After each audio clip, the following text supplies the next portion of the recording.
एक बीच बड़ी खबर आ गई, जरा वो भी दर्शकों को बता दें। एक ब्रेकिंग न्यूज देते हैं आपको। दरअसल खबर ये आ रही है कि बांग्लादेश में एक और हिंदू की मौत हुई है। तो आप देख रहे हैं हिंदुओं पर अत्याचार की घटनाएं बढ़ती जा रही हैं। हमले में घायल होने के बाद इस शख्स ने दम तोड़ दिया। 2 दिन पहले कट्टरपंथियों ने उसे जला दिया था। संगीत जी, खोकोन दास नाम का एक शख्स, उसकी भी मौत हो गई, जिंदा जला दिया गया। तो देखिए, हम यही कह रहे हैं ना कि आप सोच के देखिए कि कैसे चलेगा कि वहां हिंदुओं को काटा जा रहा है और हम वहां के खिलाड़ी को चुन रहे। यही तो हमारा विरोध था। और हमारा विरोध क्या था? और हमारा कोई बांग्लादेश से विरोध थोड़ी था। बांग्लादेश तो हम ही लोगों का बनाया हुआ बांग्लादेश है। बांग्लादेश तो भारत के रहते हुए सुरक्षित है। नहीं तो आपको पता है कि चीन से लेके पाकिस्तान तक निगाह गड़ाए बैठे हैं बांग्लादेश पे। अच्छा, आपको क्या लगता है? जो बांग्लादेश के साथ हमेशा खड़े रहे हैं, हमेशा बांग्लादेश की मदद करी है। और बांग्लादेश की जीडीपी जहां पहुंची थी उसमें भारत का बहुत बड़ा हाथ था। आप भी जानते हैं इस बात को। नहीं, बिल्कुल बिल्कुल आप सही, इस मामले में सही कह रहे हैं आप। लेकिन देखिए, सवाल यह भी है कि आपको यह मांग क्यों करनी पड़ती है, आपको यह बात क्यों कहनी पड़ती है, या आपके जैसे और नेताओं ने क्यों यह बात कही? जो ये पूरा सिस्टम है उसके तहत पहले ही ये चीजें तय हो जानी चाहिए थी ना, कि बांग्लादेश में जहां हिंदुओं पर इस तरीके से अत्याचार हो रहा है वहां के खिलाड़ियों को ले ही ना, ऑक्शन ही ना हो। बिल्कुल बिल्कुल। देखिए, मैं फिर कह रहा हूं, ये जो भी हुआ है गलती हुई है। शाहरुख खान से अगर गलती हुई है, देखिए बीसीसीआई ने इसे मना करके बीसीसीआई ने अपना काम कर दिया है। शाहरुख खान को भी अपना काम करना चाहिए। उन्हें देश के लोगों से आके माफी मांगनी चाहिए, सार्वजनिक प्लेटफॉर्म पे आके माफी मांगनी चाहिए। और अपने लोगों से माफी मांगने में कोई बुराई नहीं होती। शाहरुख खान आके देश के सनातनियों से माफी मांगेंगे तो मैं गारंटी के साथ कहता हूं देश के सनातनी उन्हें माफ करेंगे।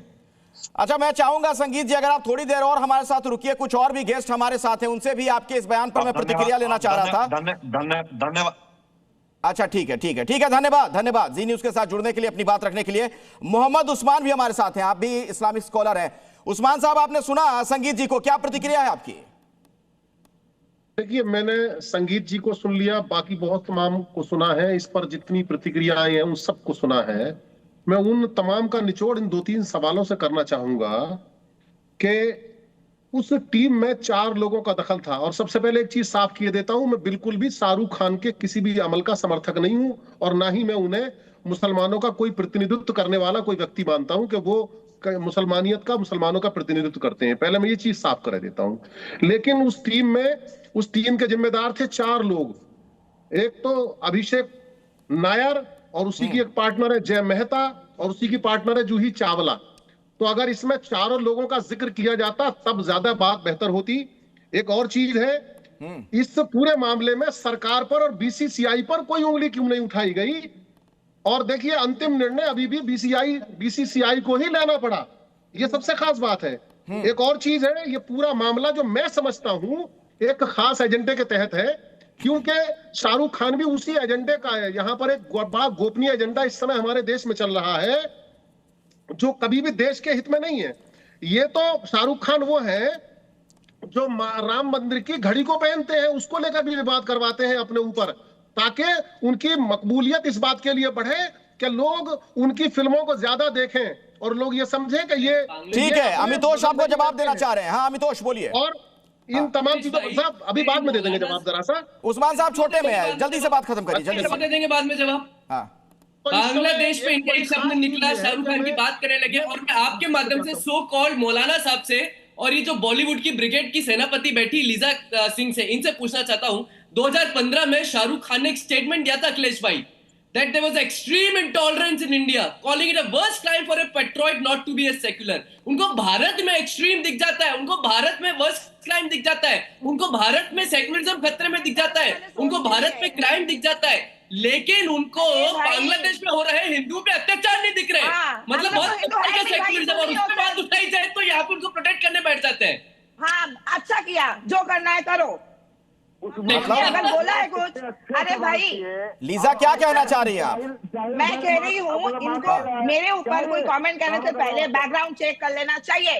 मैं मुस्लिम नहीं हूँ, मैं हिंदू हूँ। आप प्रोटेक्ट कर रही है ना, आपके गॉडफादर है, वो इंटॉलरेंस की बात करते हैं भारत में, और बांग्लादेश में इंटॉलरेंस हो रही हिंदू पे, उसको समझ ही नहीं पा रहे। सुन लीजिए, आप पहले सुन लीजिए, सुनिए। अरे ताकत रखिए ना सर, सुनने की भी ताकत है। You're asking a question, a straightforward question. Lisa saying, when Shahrukh Khan in 2015 says that there is an intolerance in India, then why can't your Bollywood brigade can say intolerance against Hindus in Bangladesh? जरा तो सवाल है, बता दीजिए। तो हिंदू मरे तो intolerance नहीं है, लेकिन भारत में सेक्युलरिज्म है तो भी इंटॉलरेंस दिख रही है आप लोग को। अरे ऑल राइट, उनके ऊपर करना बंद करो और बांग्लादेश में भी हिंदुओं पे अत्याचार हो रहा है उसके बारे में बोलना चाहता हूं। अरे मैं भी हिंदू मुस्लिम थोड़ी हूँ, मैं मुझे भी ताकत रखो ना लाइफ में। समझ नहीं रही अखिलेश भाई मैं क्या सवाल कर रहा हूँ। अजीब बात है। देखो ये अपने हरे लीजा जी, अगर आप सुन पा रही हो हम लोगों को तो सवाल सुन लीजिए, आपसे कुछ पूछ रहे हैं जी, सवाल सुनिए। हाँ अमितोष बोलिए जल्दी से, जल्दी छोटा सवाल पूछिएगा, लंबा नहीं। 2015 में शाहरुख खान ने भारत में रहते हुए कहा था कि there is an intolerance, an extreme intolerance in India, worst crime in India, और माहौल सही नहीं है। वही इंटॉलरेंस हिंदुओं के अगेंस्ट बांग्लादेश हो गया। लीजा जवाब तो ये दीजिए, लोग उसे कंडेम लीजा क्यों नहीं जल्दी करते? जवाब दीजिए लीजा। हाँ जी, सबसे पहली बात है कि जैसे सर ने बोला है ना, तो हमारे यहाँ पे बीसीसीआई ने उनको दिया है ना चीजें, वेट कीजिए। आपने मुझे क्या क्या टिप्पणी दी अभी?